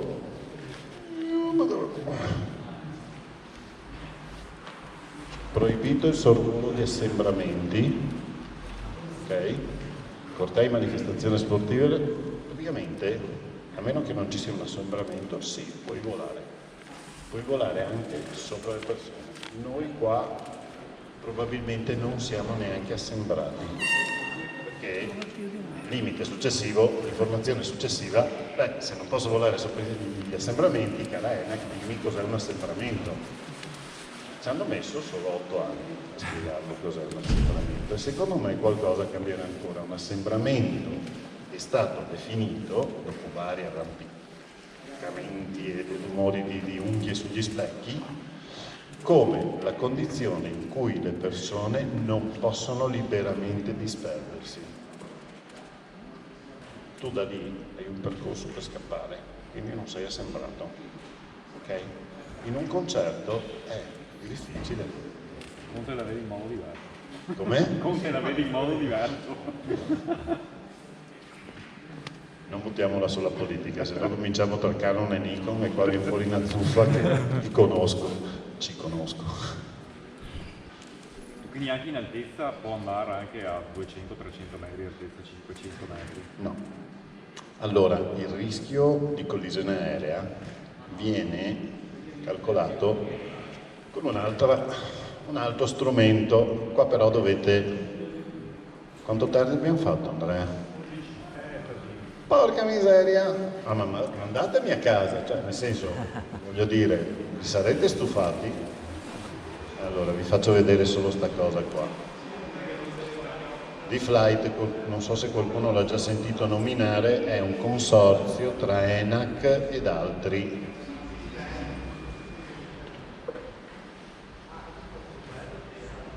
Qua sì, bisogna loggarsi.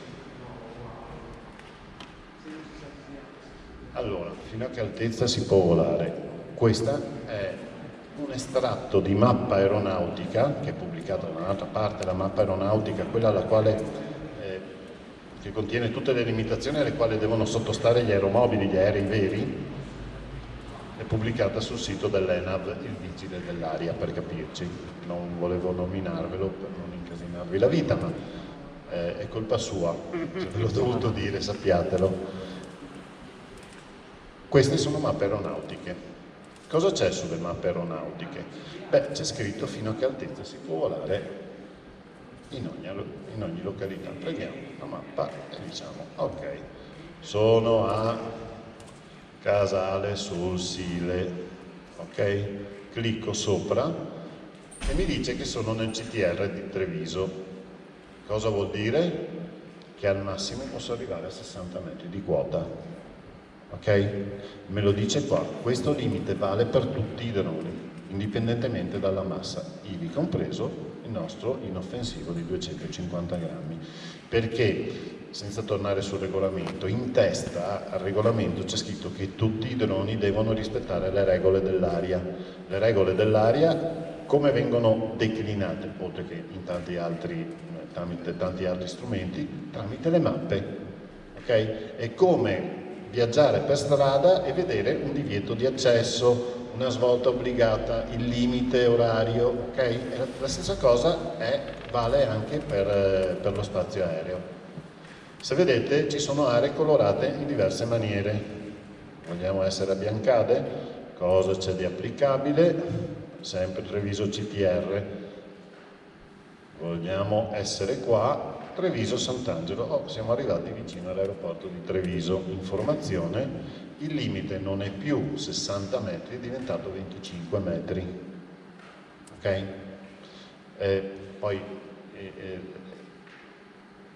quando fate l'esame online vi chiedono di imparare una dispensa, il regolamento e un arnese che si chiama TM09, che è un po' le regole della strada, ok?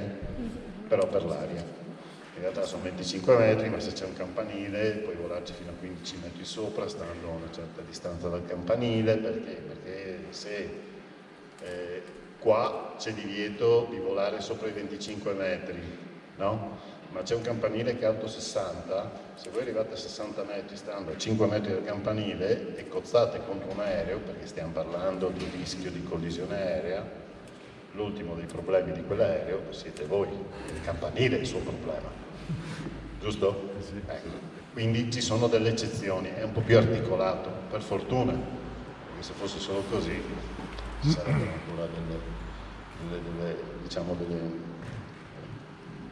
delle cose che non funzionerebbero, non mi viene la parola.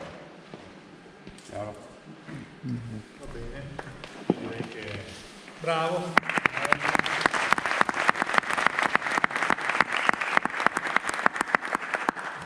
E niente, direi che ringraziamo Claudio, ma forse voleva dire altre due parole. Grazie di avermi supportato, so che non è un argomento semplice e spero di averlo, due cose almeno di averle chiarite, ecco. Poi per le altre bisogna far fatica. Grazie ancora. Bene, basta, noi se volete ci rivediamo fra 2 lunedì qui con Juan Carlos Marzi che ci farà vedere foto di Street Life. E vi ricordo, se volete prima di andare via, di lasciare qualcosina qui nel nostro salvadanaio, e per il resto buon rientro a casa, buonanotte a tutti. Ciao. Ciao.